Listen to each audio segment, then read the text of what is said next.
fachada do STF, imagem se abre para as laterais. Em letras brancas, voltamos a apresentar direto do plenário. Vamos direto ao plenário do Supremo Tribunal Federal. Já os ministros se encaminham aos respectivos lugares para o início da segunda parte da sessão plenária da tarde desta quinta-feira.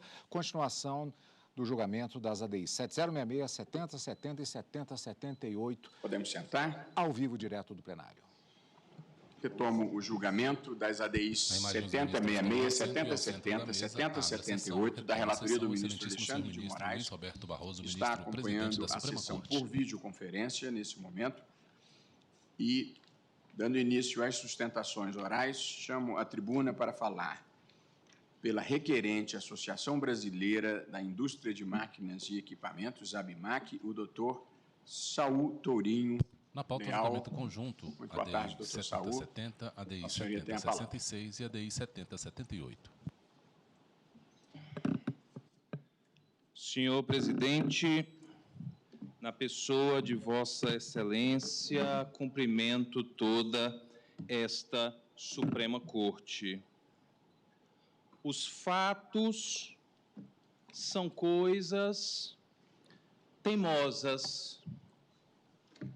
A fala é de John Adams e serve de introdução para a notícia de que dia 28 de maio de 2021 a imagem ao centro da tela, homem de foi remetido ao Senado da República o ofício Concefaz número 184, Concefaz, o Comitê de Todas as Fazendas Estaduais, cujo trecho central diz, abre aspas, o Congresso Nacional, no seu mistério, necessita urgentemente aprovar as leis complementares que irão disciplinar a cobrança do DIFAL, e arremata o ofício do Concefaz, atentando para os princípios da anterioridade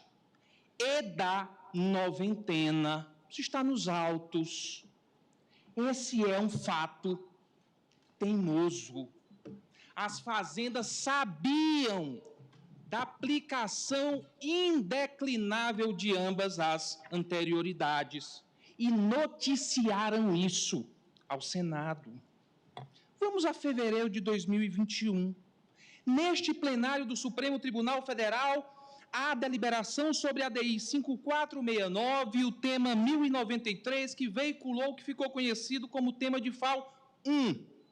Quais as duas perspectivas hermenêuticas que se contrapuseram no plenário?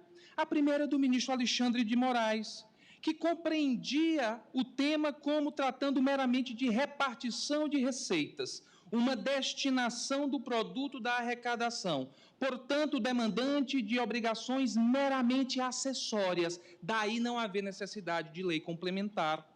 Mas essa perspectiva hermenêutica foi vencida. Vitoriosa foi a do ministro Dias Toffoli, que entendia que ali havia definição de contribuintes, do fato gerador, da forma escritural e operacional das regras do imposto e do estabelecimento responsável pelo recolhimento do tributo. Daí declara o convênio Confaz inconstitucional, procede a uma modulação de efeitos até 31 de dezembro de 21 e faz um apelo ao legislador.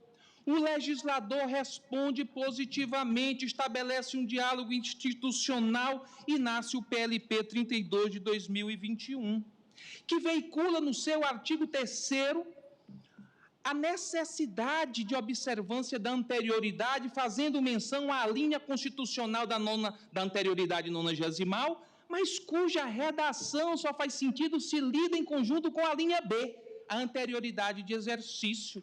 Numa técnica legislativa que o professor Luiz Eduardo Chueire qualifica como de economia legislativa, uma tradição legística de aprovar normas fazendo menção a outras. Dia 1º de janeiro, no Brasil, não havia mais convênio Confaz, não havia mais modulação de efeito e não havia sido promulgada a Lei Complementar 190. Apenas no 5º dia é que vem a publicação da lei complementar. O que a política faz? A política reage. Os governadores cobram, mesmo no ano de 22, o diferencial de alíquota de ICMS. E Sua Excelência, o ministro de Estado da Economia, vem ao Supremo Tribunal Federal em audiência, tratado de FAO. No dia 16 de fevereiro, a jornalista Joyce Barcelo, do jornal Valor Econômico, consegue de Sua Excelência, o ministro da Economia, uma manifestação sobre o que pensava dessa disputa. A lei que regula Sua Excelência diz o que acha da anterioridade. Previsto Abre na lei aspas. Candir. É Julgamento uma conjunto, ADI questiúncula. 7070, 66 e 7078. Fecha aspas. Esse é o olhar da política, não é o olhar da justiça. A justiça olha para essa disputa pelos olhos daquele que, quando se despediu dessa casa, foi saudado pelos seus iguais como o decano dos decanos, Celso de Mello. Celso de Mello não chamava anterioridade de questiúncula, ele dava um outro nome. Que nome? Cláusula pétrea. ADI 939, que há 30 anos gera efeitos sobre a jurisprudência dessa casa. E essa dicção que protege as duas anterioridades foi abonada por Sua Excelência o ministro Luiz Edson Fachin, que está na companhia da digna decana ministra Carmen Lúcia, estava no ministro Lewandowski, ministra Rosa, ministro André Mendonça. O direito abona a perspectiva dos contribuintes.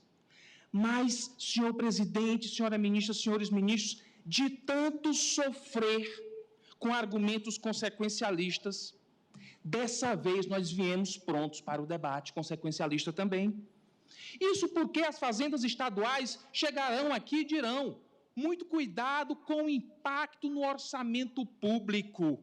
Nós temos números do impacto no orçamento das famílias, no impacto no orçamento das pessoas. Há nos autos parecer do economista Paulo Rabelo de Castro, pela Avempes, dizendo que essa disputa acarretará pressão inflacionária.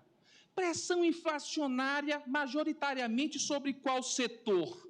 Basta ver quem são os amigos da corte. O varejo. E o que é o varejo no Brasil? O varejo no Brasil é basicamente alimentos e itens de primeira necessidade, fogão, uma geladeira. É isso que o varejo brasileiro vende. Senhor presidente, num país como o Brasil, há exteriorização maior do mínimo existencial do que uma geladeira ligada com comida dentro. É para lá que vai a pressão inflacionária dessa disputa. E não venha se dizer que o Supremo faltou ao Estado fiscal brasileiro que demanda na Constituição. Não faltou. Veio desse Supremo Tribunal Federal a articulação meticulosa do acordo do ICMS combustível. Sua Excelência, o ministro André está no plenário. Veio desse Supremo Tribunal Federal a modulação de efeitos do caso ICMS seletividade. Veio desse Supremo Tribunal Federal a modulação nesse caso, no caso do DIFAL. Mas não há Estado fiscal no país em que antes haja o Estado constitucional. E o Estado constitucional nasceu para controlar o poder, estimulando uma pedagogia fiscal firmada na independência dos poderes. E no que diz respeito à independência dos poderes, boas cercas fazem bons vizinhos, ministro Fux. Isso é de Frost. Eu concluo. Ministro Barroso, Vossa Excelência é presidente dessa casa, que é nossa também. Esse é um livro, presidente, Direito Constitucional Contemporâneo. É um livro escrito por Vossa Excelência. Apresenta para os ministros. Há nesse livro um capítulo histórico do constitucionalismo que se repete nas melhores obras do Brasil. Ministro Gilmar tem uma boa obra que traz esse capítulo, ministro Alexandre também. Nesse capítulo, Vossa Excelência pontua 3 episódios históricos a partir do qual o constitucionalismo contemporâneo nasceu. A Inglaterra com a Carta Magna, os Estados Unidos com a Declaração de Independência e a França com a sua Revolução.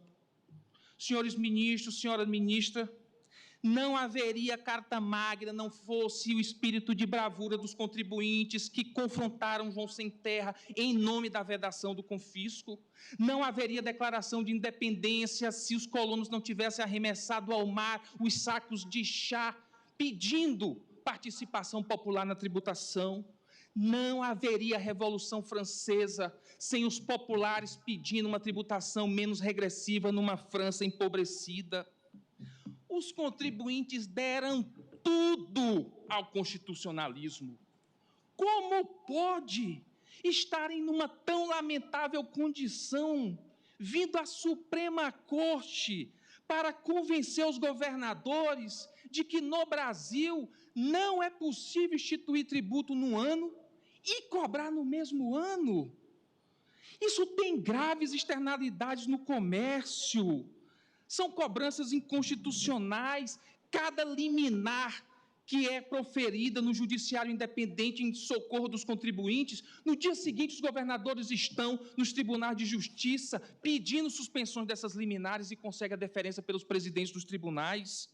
Os caminhões no comércio interestadual por excelência são parados nas barreiras fiscais, as cargas são retidas, a partir daí vêm as fiscalizações, as autuações, as multas, tudo invocando respeito aos recursos públicos, numa visão que Vitor Nunes Leal denunciou como sendo patrimonialista. No Estado fiscal cidadão, não há recurso público, só há uma coisa: o dinheiro dos contribuintes. Senhor presidente, senhora decana, outros ministros, a ABIMAC pede a procedência da ADI que ajuizou integralmente, incidindo, seja diretamente da Constituição, seja por uma interpretação da Lei Complementar 190, à luz da Constituição, as duas anterioridades, na dicção do voto do ministro Fachin, e a improcedência das ADIs dos estados de Alagoas, Ceará, mas não sem antes dizer uma vez mais, senhor presidente, essa obra de Vossa Excelência, em sua primeira edição, traz uma dedicatória. A dedicatória diz: aos que não perderam o ideal. Depois de tudo que foi narrado aqui, os contribuintes ainda estão aqui. E só estão porque eles não perderam o ideal. Eles seguem acreditando na justiça cotidianamente emanada deste Supremo Tribunal. Muito obrigado, senhor presidente. Muito obrigado, doutor Saul Tourinho Leal. Falará agora, pelo requerente, governador do Estado de Alagoas, o doutor Evandro Pires de Lemos Júnior, que é procurador daquele Estado. Excelentíssimo senhor ministro Luiz Roberto Barroso, presidente do Supremo Tribunal Federal, excelentíssima senhora ministra Carmen, na pessoa de quem cumprimento todos os membros do tribunal, excelentíssima senhora procuradora-geral da República, uma imagem de pé na tribuna, homem jovem, colegas, branco, advogados que aqui estão e todos que presenciam essa sessão. Usa terno escuro, camisa branca, Me gravata parece, escura. excelência, que o centro do debate inicial que se pretende fazer nas ADIs se refere especificamente à incidência do princípio da anterioridade. E o princípio da anterioridade, excelências, é claro na Constituição ao se dizer aplicável à norma que institui ou majora tributo. É sob essa perspectiva que o Estado de Alagoas analisa as normas impugnadas, especificamente o artigo 24A, parágrafo 4º da Lei Candir, com a redação dada pela Lei Complementar 190, que instituiu aquilo que a União entendeu como um prazo de adaptação para o portal, e o artigo 3º da própria Lei Complementar 190, que aí sim entendeu por aplicável o princípio da anterioridade, especificamente na sua versão nonagesimal, mas até prefiro fazer uma análise dela mais ampla. Bom, Excelências, como disse, o princípio da anterioridade, ele se aplica à lei que institui ou majora tributo. E aqui, me parece bastante relevante pontuar que o tributo que a gente está discutindo é o ICMS. É o tributo que, pela própria Constituição, a competência para a instituição é dos Estados-membros.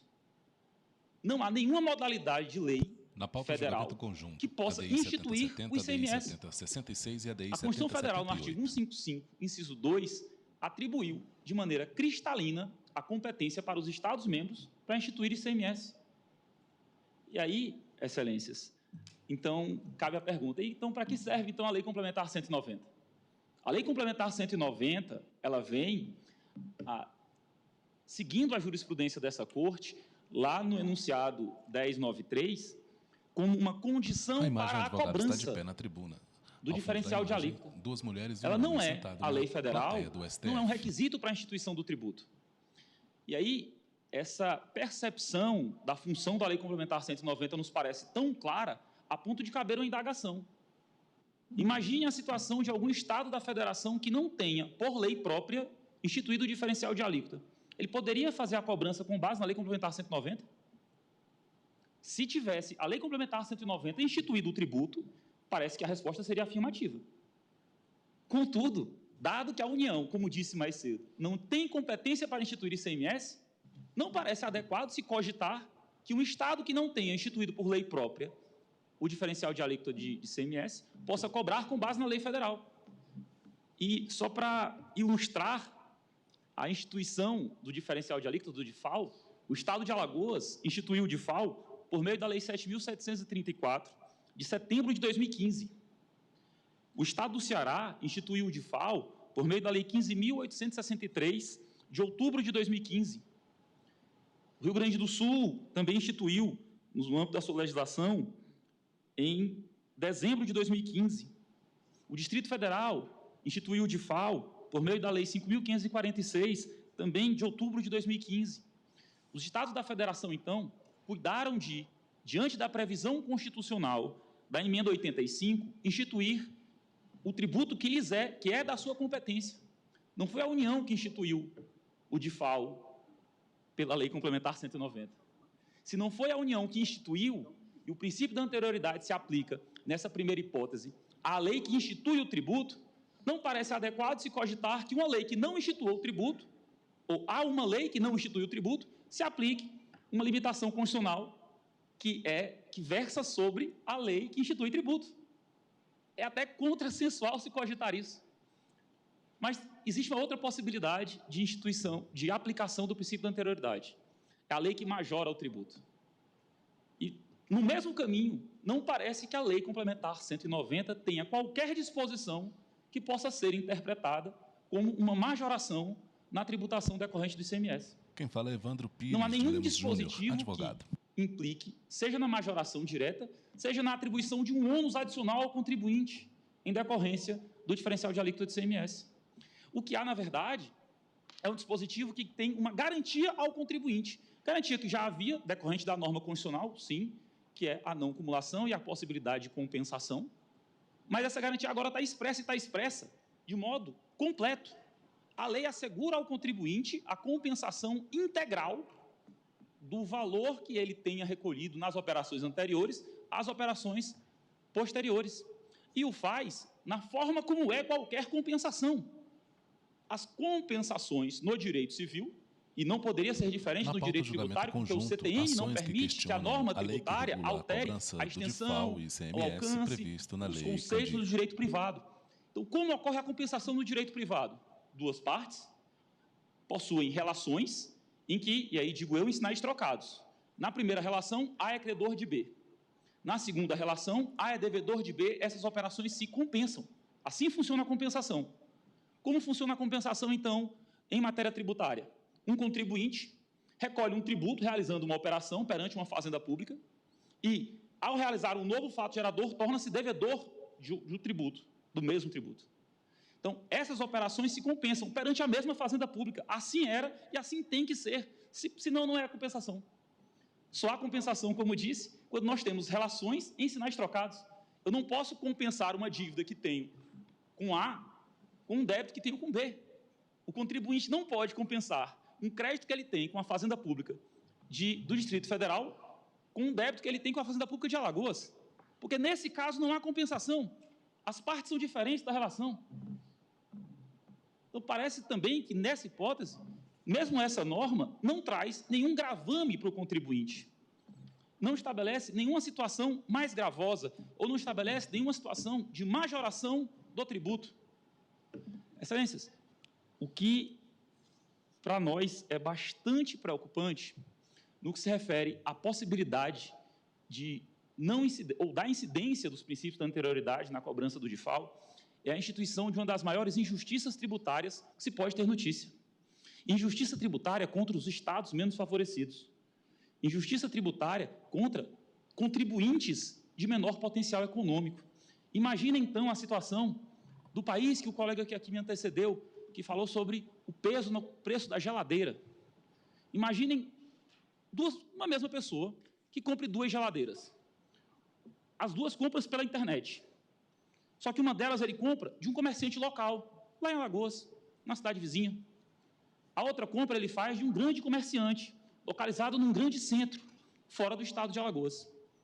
A mesma geladeira, o mesmo cidadão, o mesmo comprador, a mesma forma de realizar a operação, só que adquirida por 2 pessoas diferentes. E o fator geográfico vai ser determinante para que, muitas vezes, Excelência, até retorne no mesmo preço. Para que o grande player do varejo venda o mesmo produto pelo mesmo preço e aufira muito mais lucro. E lhes digo mais, o que torna ainda mais injusta essa situação é que o imposto de circulação de mercadorias e serviços, a circulação ocorre não é com o mero transporte desse produto ao longo do território nacional, e sim com a mudança da sua titularidade. A circulação vai haver quando o produto é entregue ao comprador. Pois bem, o local onde o comprador adquiriu o produto não terá fruto dessa operação que ocorre lá. Todo o resultado financeiro, o resultado econômico, tributário dessa operação vai ocorrer onde a mercadoria não circulou. O que é, no mínimo, estranhíssimo. O que é, no mínimo, uma injustiça tributária. Excelências, uma outra preocupação que tenho ao analisar a Lei Complementar 190 e a forma como ela foi estabelecida pelo Congresso conjunto, é a instituição, 70, DI 70, talvez, de um novo regime 70, federativo. 78. A União, ao limitar o exercício da competência tributária dos Estados, e é isso que ela faz, ao pretender aplicar na sua norma e não na lei estadual que criou o DIFAL, na sua norma anterioridade, ela inviabiliza que o Estado aufira o produto do seu principal tributo. A União cria, e aí eu vou ousar inventar um novo regime federativo, uma federação feudal, em que a União é o senhor feudal dos entes federados, que são seus vassalos. Afinal de contas, ela pode determinar que eles parem de cobrar tributo da forma como ela bem entender, ou só cobre como ela quiser. Não é essa a federação instituída pelo Constituinte de 88. A Constituição de 88 estabelece uma federação cooperativa, em que os entes federados estão em pé de igualdade. Não é possível ao ente federado que se considera superior suprimir o produto, ainda que parcialmente, ainda que temporariamente, conjunto, mas o produto da própria manutença das finanças públicas dos outros entes, no caso dos Estados-membros. A previsão, mesmo a previsão, de que haverá um período para transição tecnológica, ela não poderia ser feita pela União. E não poderia, Excelências, porque isso implicaria na vedação de um exercício do legítimo poder constitucional dos Estados, o poder de tributar. E essa vedação, ela tem que estar na Constituição. Nesse caso, não está. Não há nenhuma norma constitucional que assegure à União suspender esse tipo de arrecadação por parte dos Estados-membros. Essas situações, Excelência, que devem sim ser levadas em conta. Mais do que a preocupação casuística como resolver essa questão ou esse consequencialismo, a situação aqui é a análise da norma constitucional, que previu o princípio da anterioridade. É a situação da aplicação da norma constitucional que estabelece as atribuições de todos os entes da federação. E, no caso presente, Excelências, está bastante evidente para o Estado de Alagoas que a norma do artigo 3º e a norma do artigo 24, parágrafo 4º, e a do artigo 3º da Lei Complementar 190 e do artigo 24A, parágrafo 4º, da Lei Candir, instituído pela Lei Complementar 190, ultrapassou o limite do que a Constituição assegura e inseriu à União uma atribuição que ela não tem, que é limitar o poder de tributar do Estado.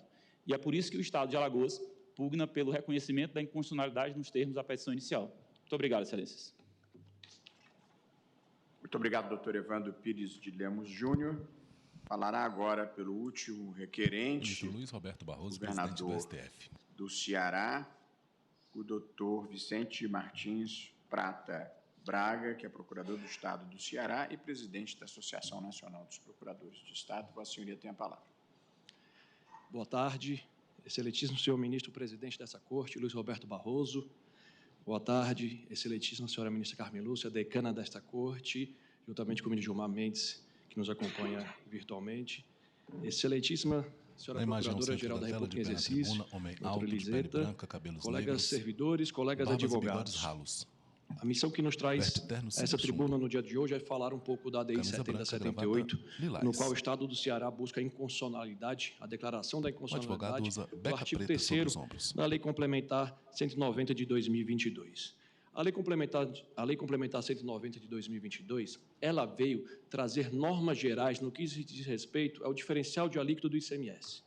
O diferencial de alíquota do ICMS é cobrado desde o ano de 2015, com base no convênio do CONFAS. O Estado do Ceará, em outubro de 2015, legislou sobre o assunto, instituiu o diferencial de alíquota, criando esse tributo ao ICMS, buscando corrigir uma distorção que ocorre no nosso país do ICMS ficar apenas quando você tem uma compra à distância com o Estado produtor. O Estado do Ceará vinha sofrendo uma perda na sua arrecadação tributária gigante. Por quê? A gente teve um avanço tecnológico. As compras deixaram de ser presenciais e foram para a internet.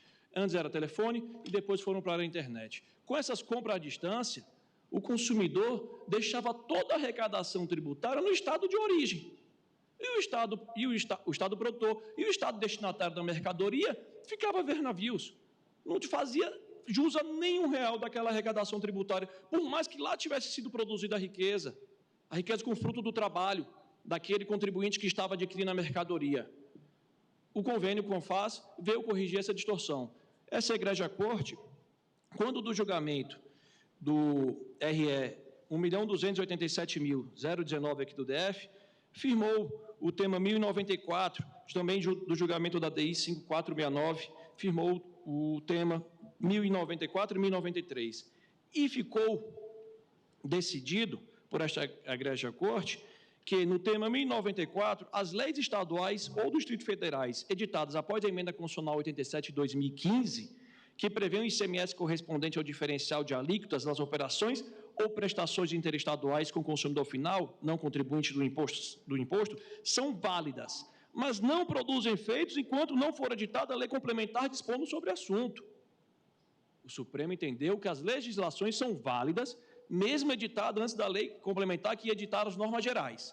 Então, ali naquele momento foi cumprido a questão que diz respeito à anterioridade anual e à anterioridade nonagesimal. O Estado do Ceará cumpriu, em outubro, a anterioridade nonagesimal e a anterioridade anual.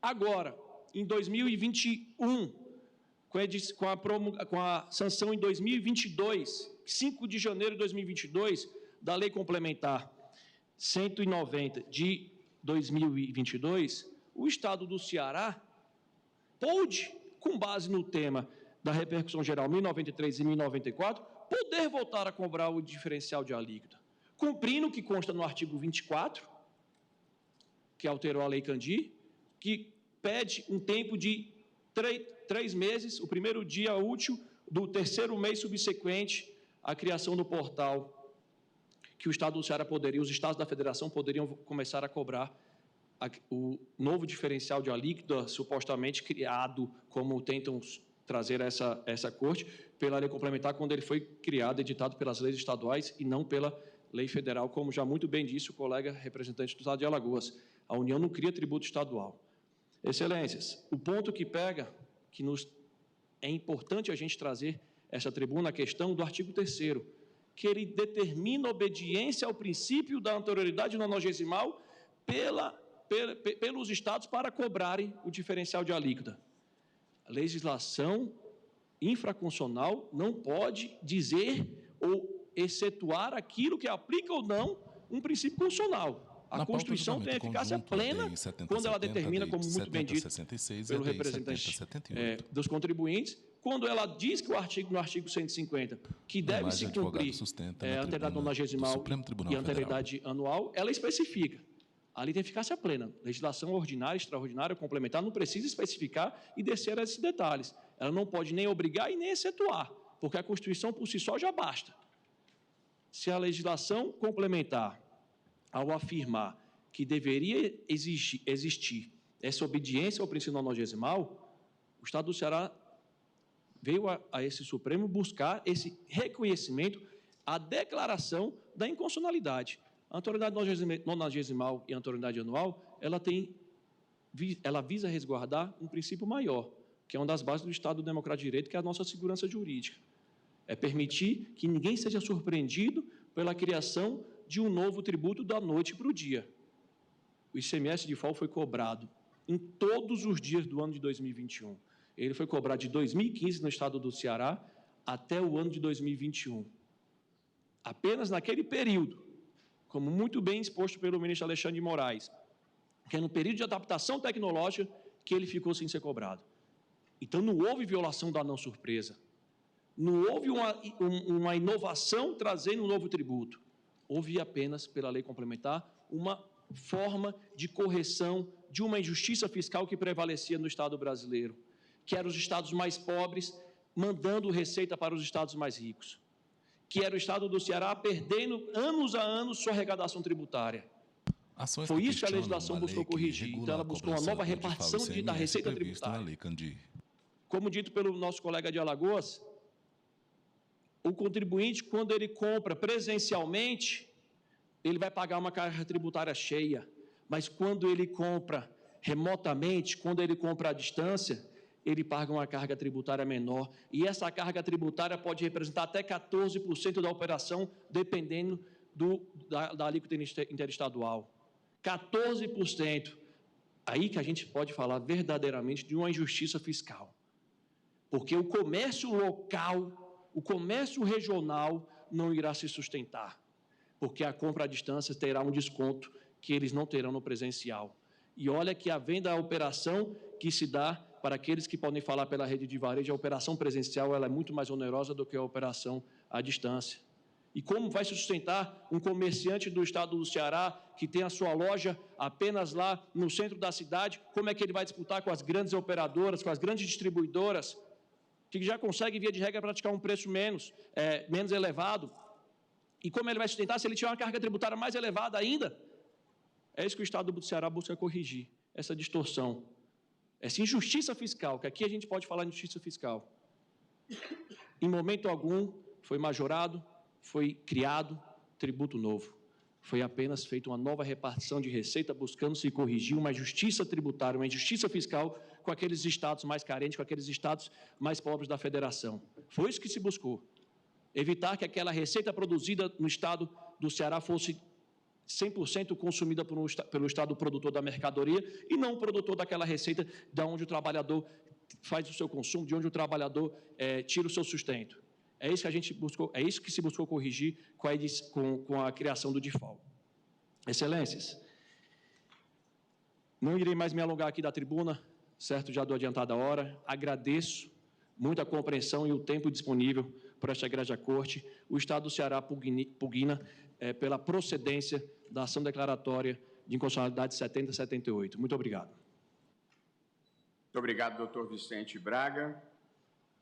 Agora temos Amit Cury, e, arredondando o tempo, 4 minutos para cada um. Chamo inicialmente para falar pelo Estado do Rio Grande do Sul, pelo Colégio Nacional de Procuradores Gerais dos Estados e do Distrito Federal, o doutor Tiago Holanda Gonzalez. A senhoria tem a palavra. Excelentíssimo senhor presidente, na pessoa de quem cumprimento esta excelsa corte e todos os presentes, na qualidade de procurador do Estado do Rio Grande do Sul, tenho a honra e a responsabilidade de representar hoje os estados da Federação e o Distrito Federal. Em agosto de 2020, foi publicado o acórdão do STF no RE 1.221.330 de São Paulo, paradigma do tema 1094, do qual foi relator o eminente ministro Alexandre de Moraes. E ali se discutia uma questão, uma situação jurídica muito parecida com a que se põe hoje nesse caso do DIFAL. A emenda à Constituição número 33 de 2001 inseriu na Constituição a incidência do ICMS sobre a importação de bem ou mercadoria por pessoa física ou jurídica, ainda que não contribuinte habitual, e, diante dessa alteração, vários estados editaram suas leis estaduais instituidoras do imposto. Posteriormente, em 17 de dezembro de 2002, entrou em vigor a Lei Complementar 114. E o que disse o Supremo Tribunal Federal na tese fixada no tema 1094? Que as leis estaduais editadas após a Emenda 33 de 2001 e antes da entrada em vigor da Lei Complementar 114 de 2002 são válidas, mas produzem efeitos somente a partir da vigência da Lei Complementar 114. Essa solução foi estendida para o caso do DIFAL no voto condutor do tema 1093 e da DI 5469 da Lavra do eminente ministro Dias Toffoli. Na discussão sobre o ICMS importação, tema 1094, portanto, o Supremo Tribunal Federal, além de tratar da validade das leis estaduais, forneceu uma resposta quanto às anterioridades. Por que eu digo isso? Naquela hipótese, expressamente, se consignou que somente seriam insubsistentes os créditos tributários advindos de fatos geradores ocorridos até 17 de dezembro de 2002, que foi a data da entrada em vigor da Lei Complementar 114. Então, um fato gerador ocorrido no dia 18 de dezembro daquele mesmo ano de 2002, daquele mesmo exercício, ensejou a incidência do ICMS importação. Esse posicionamento foi reafirmado pela primeira turma do STF nos embargos de declaração no RE 12.14.470 de São Paulo, sob a relatoria do eminente ministro Luiz Fux. Então, segundo a jurisprudência atual do Supremo Tribunal Federal, aplicável expressamente ao caso do DIFAL, a Constituição não impõe uma nova observância das regras de anterioridade 90º ou de exercício com a edição da Lei Complementar 190. Mas é preciso que se enfrente um segundo aspecto. A Lei Complementar 190 contém dispositivos que postergam a sua produção de efeitos, entre os quais a parte final do artigo 3º, que prevê que sejam observados, quanto à produção de efeitos, o disposto na linha C do inciso 3 do artigo 150 da Constituição Federal.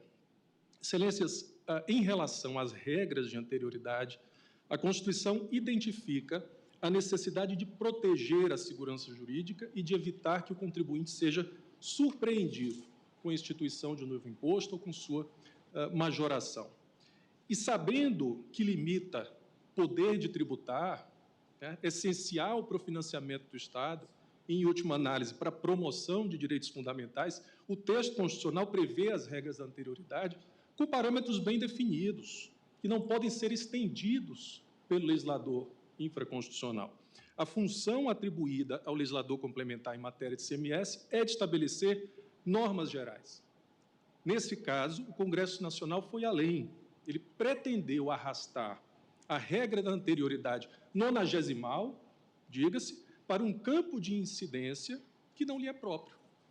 Ou seja, ele previu um prazo de anterioridade 90º a partir da lei complementar e não das leis estaduais que lá atrás haviam instituído o DIFAL e cumpriram efetivamente as anterioridades. Isso implica uma série de violações constitucionais. A principal delas, suprime-se o exercício legítimo da competência tributária dos Estados e do Distrito Federal sem qualquer limitação constitucional nesse sentido. Então, há uma verdadeira isenção heterônoma concedida pelo legislador federal. Portanto, excelências, o legislador complementar não poderia, sem ferir a Constituição, postergar a eficácia das disposições da Lei Complementar das Normas Gerais, impedindo por um lapso temporal de 90 dias e muito menos de 1 ano, como defendem alguns contribuintes, a cobrança do DIFAL. Então, com base nessas razões, os Estados da Federação e do Distrito Federal requerem que seja declarada a inconstitucionalidade da parte final do artigo 3º da Lei Complementar 190, assim como do artigo 24A, parágrafo 4º da Lei Candir. Muito obrigado.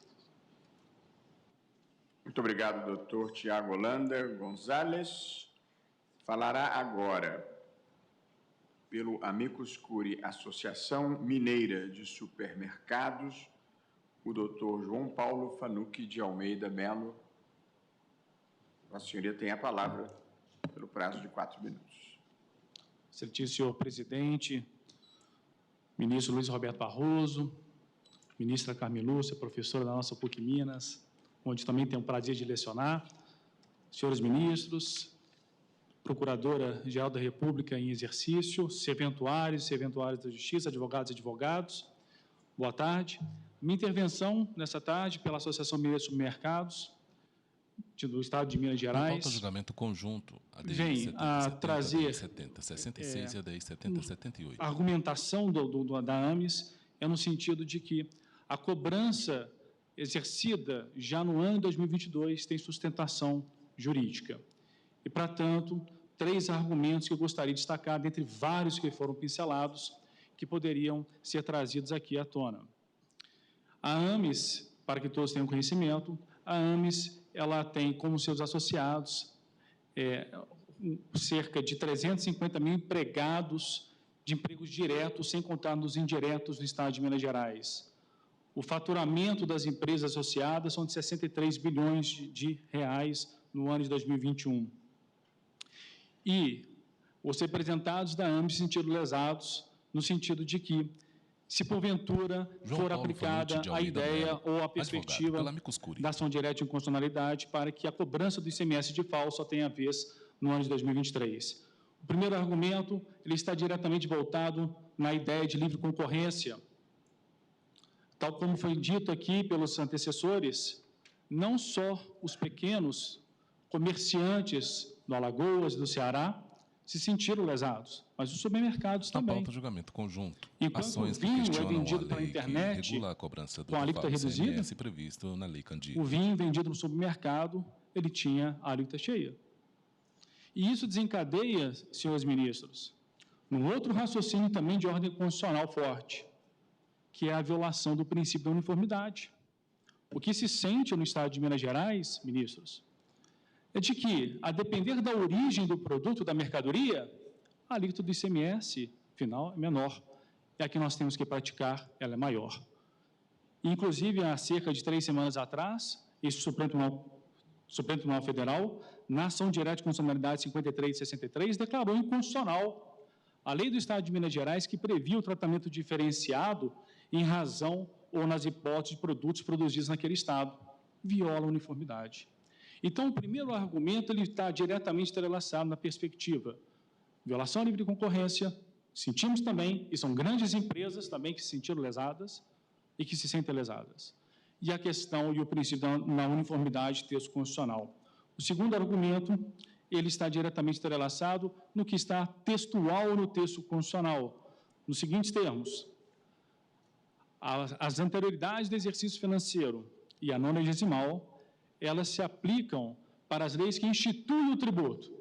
E as leis que instituem o tributo são as leis estaduais que acabaram de vir a fazê-los no âmbito dos seus respectivos estados.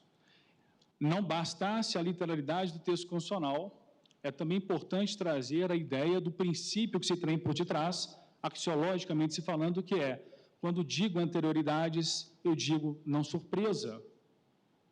E qual que é a surpresa que se tem, levando em conta que as legislações editadas pelos estados, após a emenda constitucional de 87 de 2015, foram positivadas naquela época, em 2015.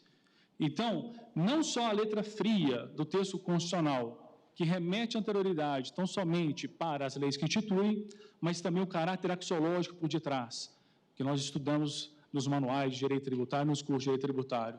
Qual que é a surpresa para os contribuintes em questão?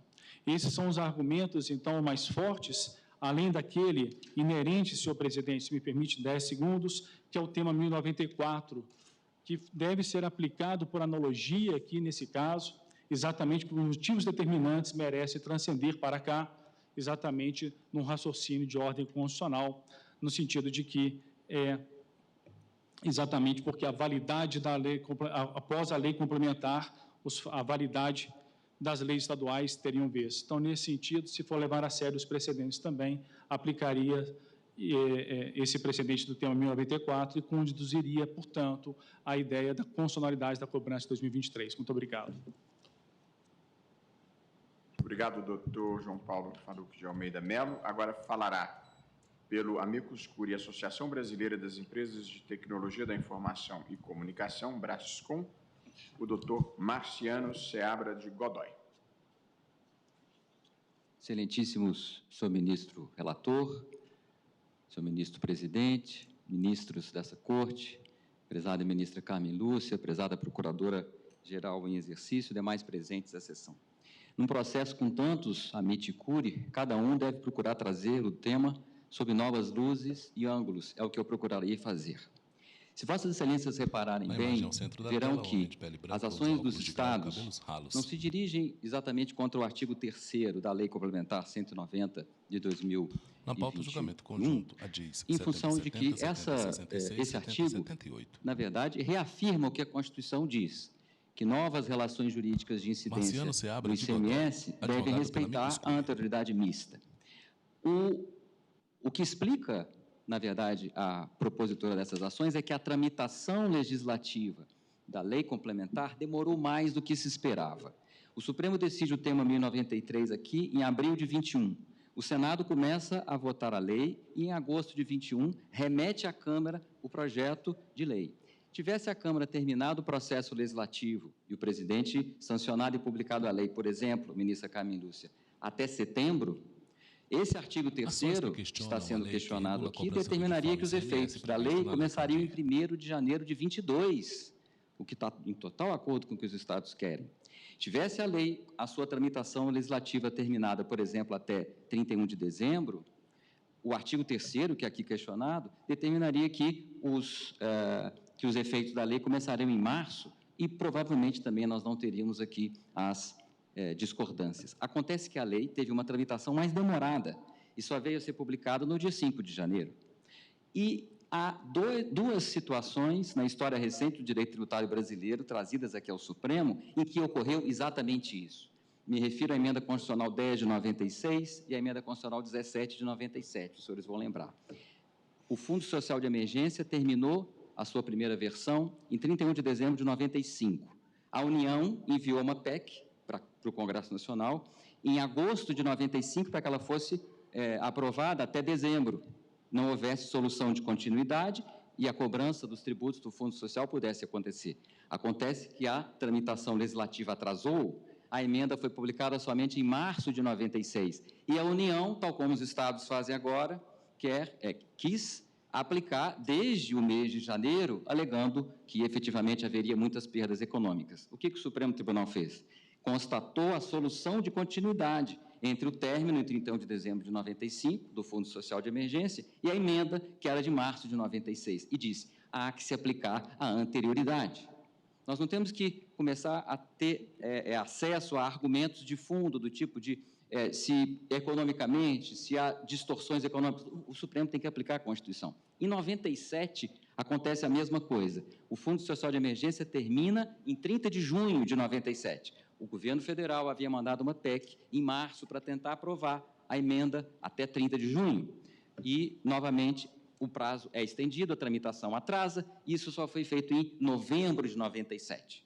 Nesses dois casos, emenda constitucional 10 e 17, a União veio ao Supremo com argumentos muito parecidos aos argumentos de agora, os Estados. Foi mera prorrogação. E o Supremo disse, em ambos os casos, o ministro Toffoli, por exemplo, foi o relator do 578, recurso extraordinário, 578-846, em 2018. Houve uma solução de continuidade.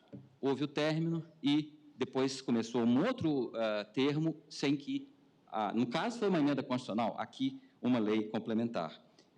Para dar números, na emenda constitucional número 10 de 96, foi o RE 587008 e no RE, no caso da emenda 17, o RE 578846. Portanto, não é nova essa situação em que uma tramitação legislativa atrasa e, na verdade, o término anterior chega a um fim sem que aquela tramitação pudesse, de fato, fazer uma prorrogação, porque, nesse caso, o que nós tivemos foi uma reinstituição, porque dos dias 1º de janeiro de 22 até o dia 5 de janeiro de 2022 não havia qualquer elemento que fundamentasse a cobrança do ICMS de FAO. É por isso que, na condição de amicus curiae, nós pedimos que seja declarada a constitucionalidade do artigo 3º da lei complementar em questão.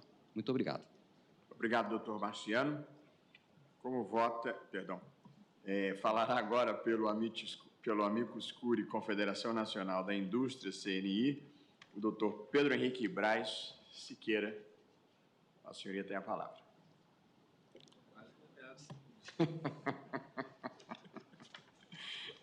Excelentíssimo senhor presidente desse egresso Supremo Tribunal Federal, ministro Roberto Barroso, excelentíssima senhora ministra Carmen Lúcia, eminentes ministros que compõem esse plenário, doutora Procuradora-Geral da República, senhores e senhoras servidores, advogados e advogadas e demais presentes, uma boa tarde.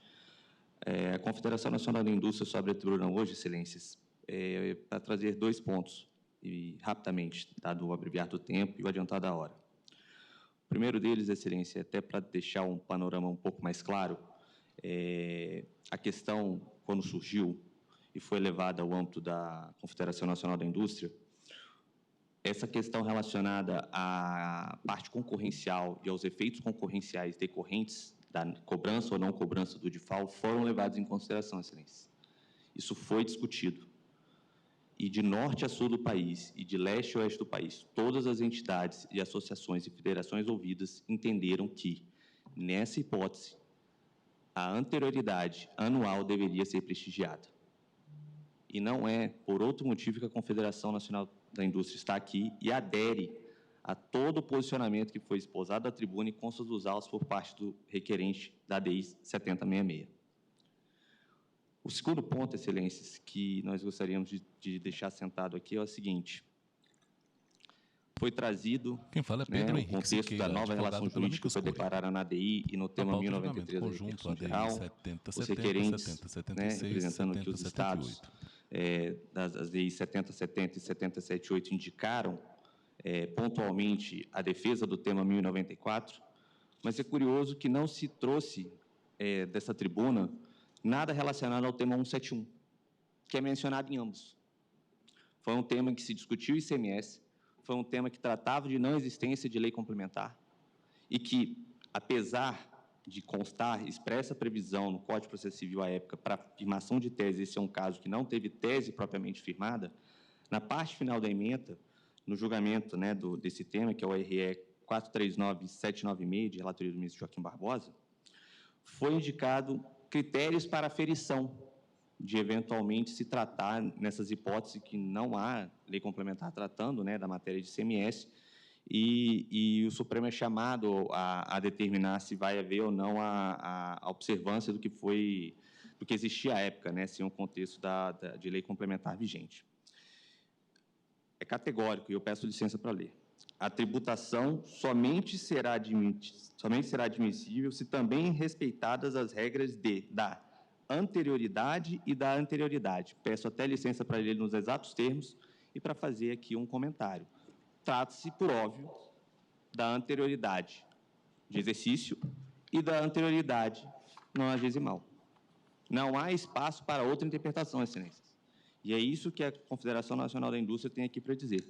Então, dentro desse contexto, pedindo suvênia a posições contrárias que foram defendidas da tribuna e também a votos que já foram, que constaram do plenário virtual, entende-se que a posição que é externada pelo eminente ministro Edson Fachin é que há de prevalecer. Forte nesses termos, pede-se o provimento da ADI 7066 e o desprovimento das ADIs 7070 e 7078. Muito obrigado. Obrigado, doutor Pedro Henrique Braz Siqueira. Concedo a palavra agora à doutora Ângela Cignati Baeta Neves. Seja bem-vinda à tribuna, doutor.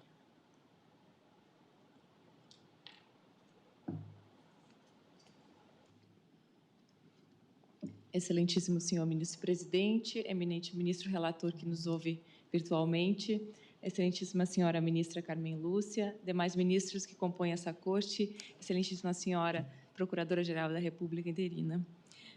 Bom, eu falo hoje em nome da Associação Brasileira de Advocacia Tributária e venho como amiga da corte. A advocacia vem contribuir com a discussão do tema branca, olhos e claros, trazer, cabelos loiros, em complementação a todos os debates trazidos dourada, aqui até o momento, duas questões que nos parecem que são fundamentais e cruciais para o deslinde dessas três ADIs. Trazemos de forma de questionamento. A primeira pergunta que se faz aqui, de forma simples e bem objetiva, dado o adiantado da hora, é: a Lei Complementar 190, ela tem força normativa equivalente à instituição de um tributo, assim, e para assim se submeter às regras da anterioridade tributária previstas na Constituição Federal?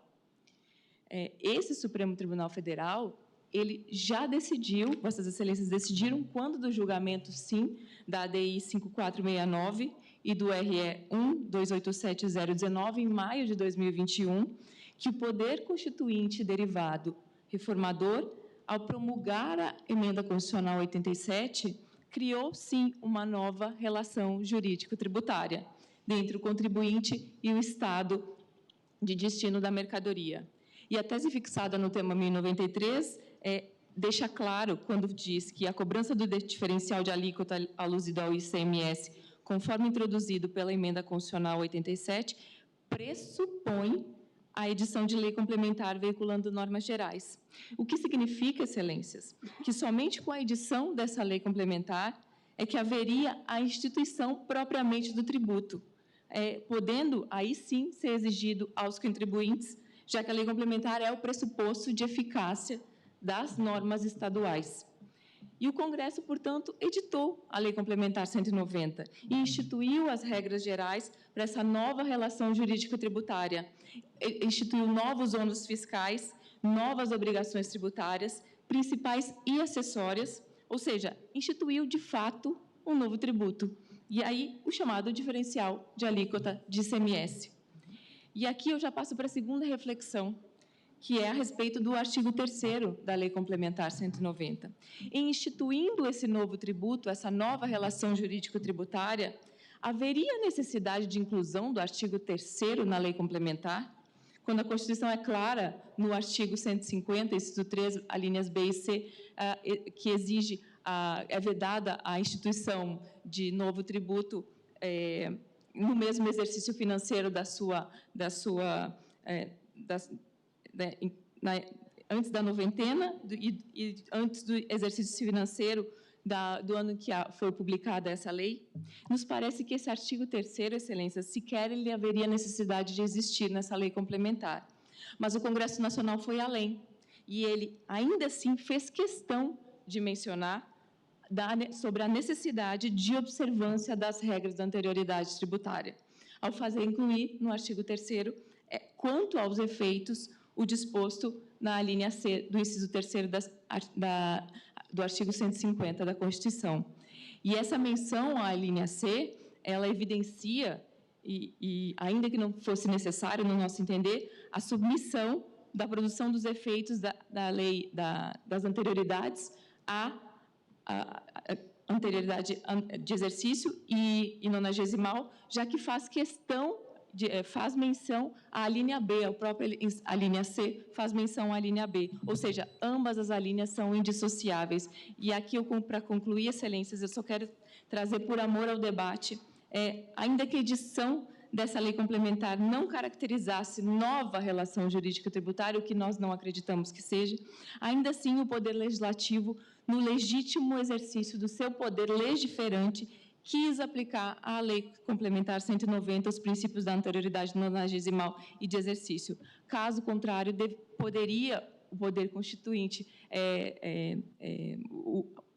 o legislador complementar poderia fazer menção, por exemplo, a uma vacatio legis de venção de 90 dias, por exemplo, mas não, fez menção expressamente à linha C, que faz, por consequência, menção à própria à linha B, que fala da anterioridade de exercício. Doutora Ângela, eu preciso pedir que a senhora conclua. Por essas breves razões e pedindo escusas pelo tempo, a ABAT pede a procedência da ação direta 7066. Muito obrigado.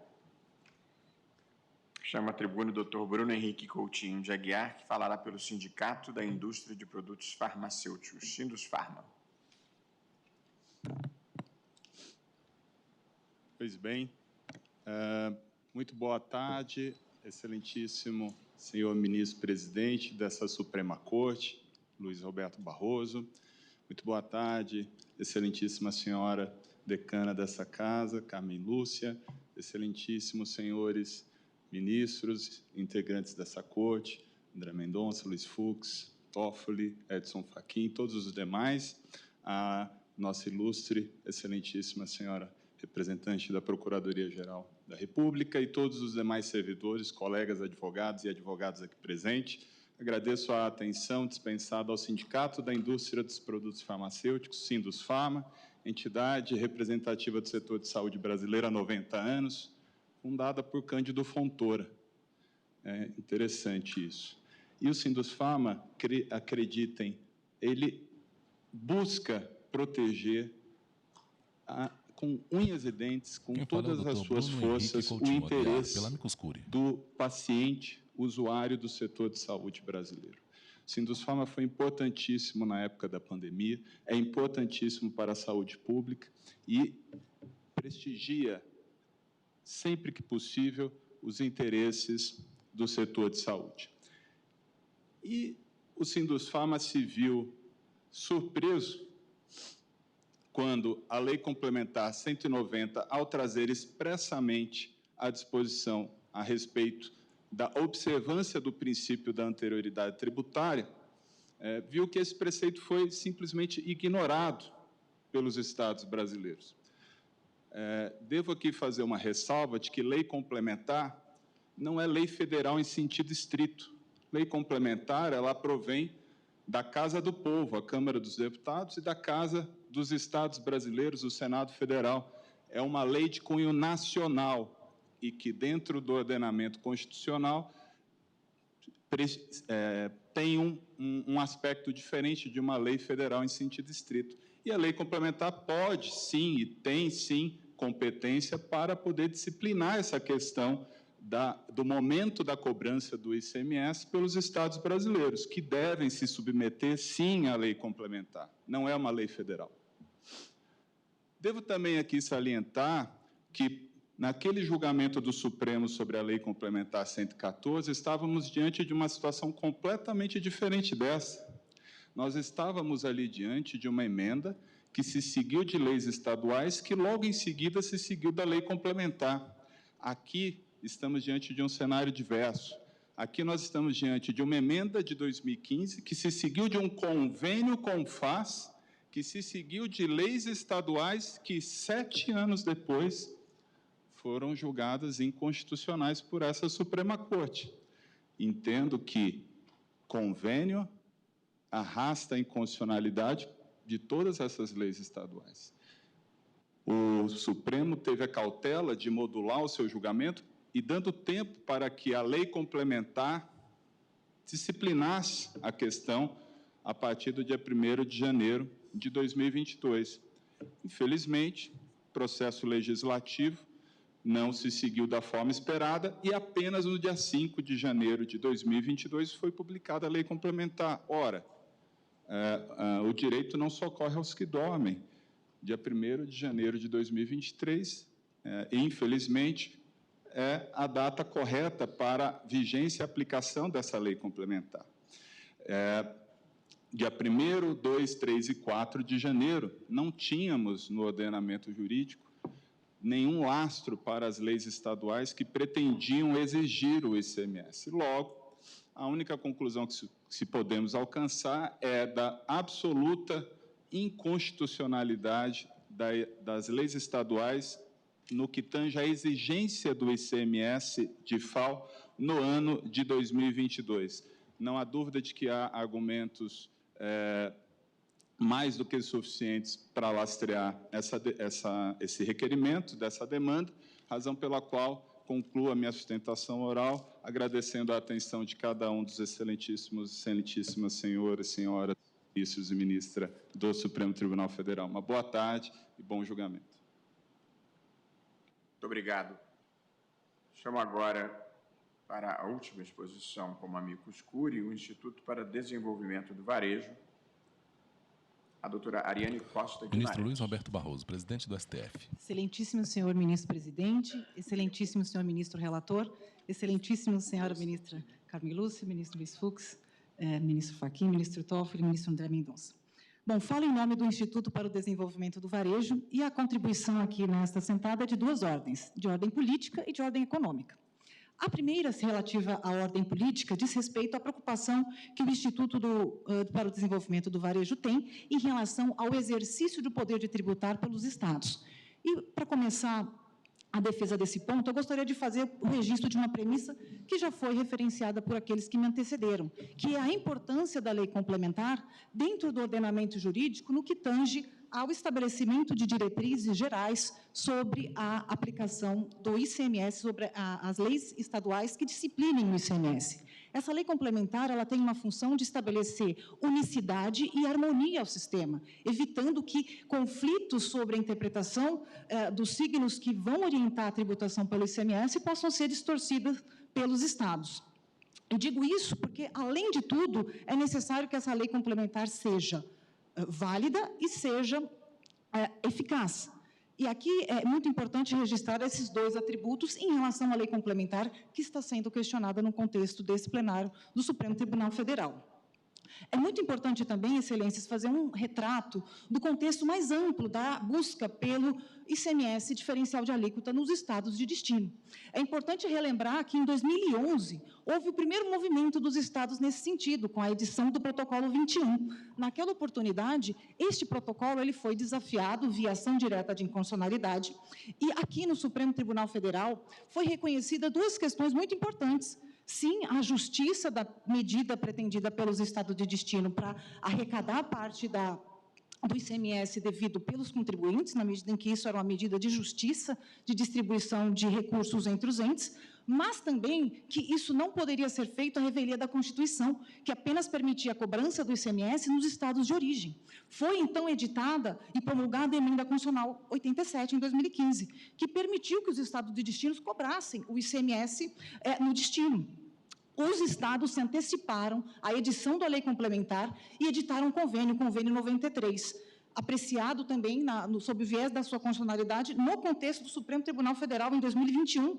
E o Supremo Tribunal Federal reafirmou aquela premissa inicial que eu frisei, que é a da relevância e a da competência da lei complementar para estabelecer as regras gerais desse ICMS.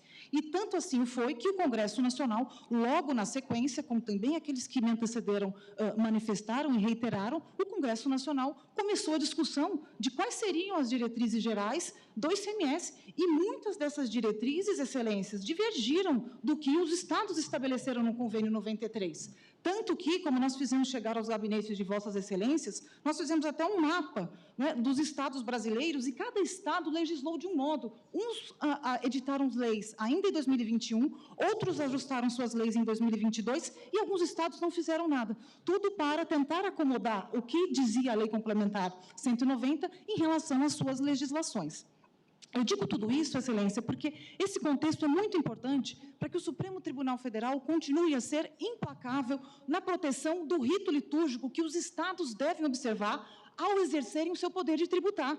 Aqui houve uma primeira tentativa de contrariar a Constituição Federal no primeiro momento, depois houve uma segunda tentativa de usurpar a competência da lei complementar, e agora que a lei complementar ela é editada e o Congresso Nacional, de maneira soberana, elencou um termo de vigência que foi emprestando aquilo que dispõe o princípio da anterioridade, que, por sua vez, faz, por técnica de remissão, uma referência e é um adendo ao princípio da anterioridade de exercício, ele pretende também afastar, relegar essa opção que foi feita pelo Congresso Nacional ao editar para essa lei nacional, que é a Lei Complementar 190.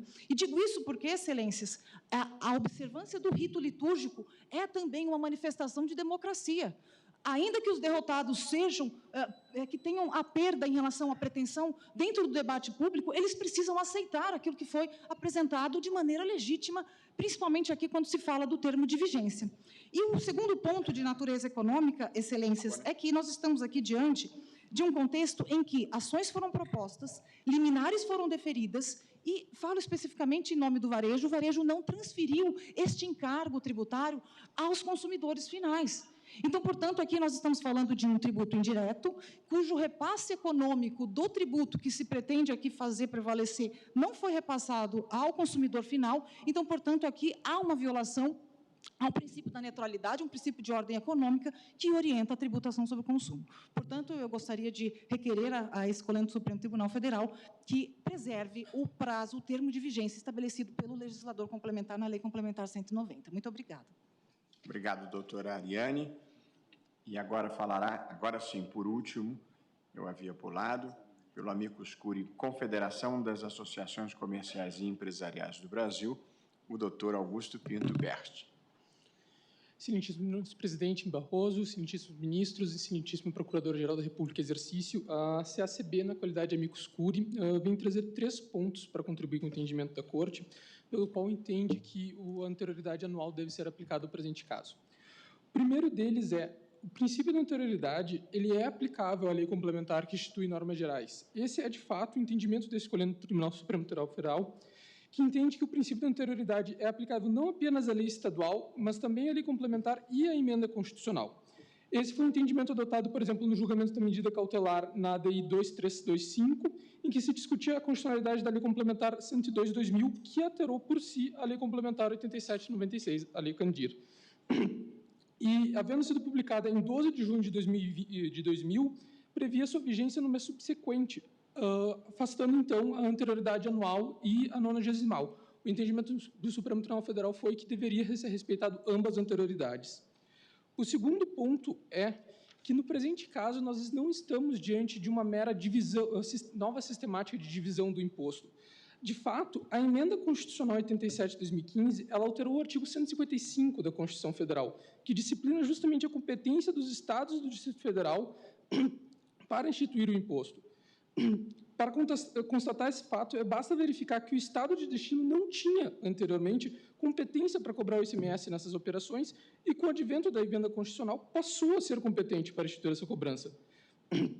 Nesse caso, se se tratasse de mera divisão de receita proveniente do ICMS, não seria necessário alterar a redação do artigo 55 da Constituição Federal, bastando-se alterar a redação dos artigos 157 e seguintes, que tratam da repartição das receitas tributárias.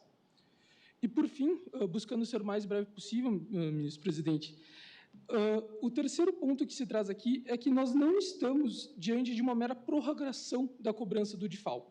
De efeito, como já foi falado em outras sustentações, a Lei Complementar 190 de 2022 ela não prorrogou a cobrança que já estava em curso, uma vez que a cobrança do DIFAL foi interrompida em 1º de janeiro de 2022, quando as decisões proferidas por esse colégio do Supremo Tribunal Federal na ADI 5469 e no recurso extraordinário 1287019 passaram a produzir efeito, findado a prorrogação dos efeitos. E, havendo uma solução de continuidade na cobrança, o entendimento desse Supremo Tribunal Federal é de que deve ser, sim, aplicado o princípio da anterioridade. Essa foi a solução, por exemplo, no recurso extraordinário 587008 e no recurso extraordinário 578846.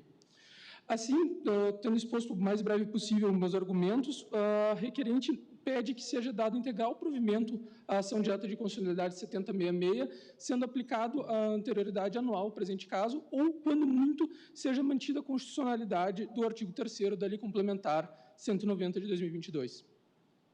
Muito obrigado, doutor Augusto Pinto Berti.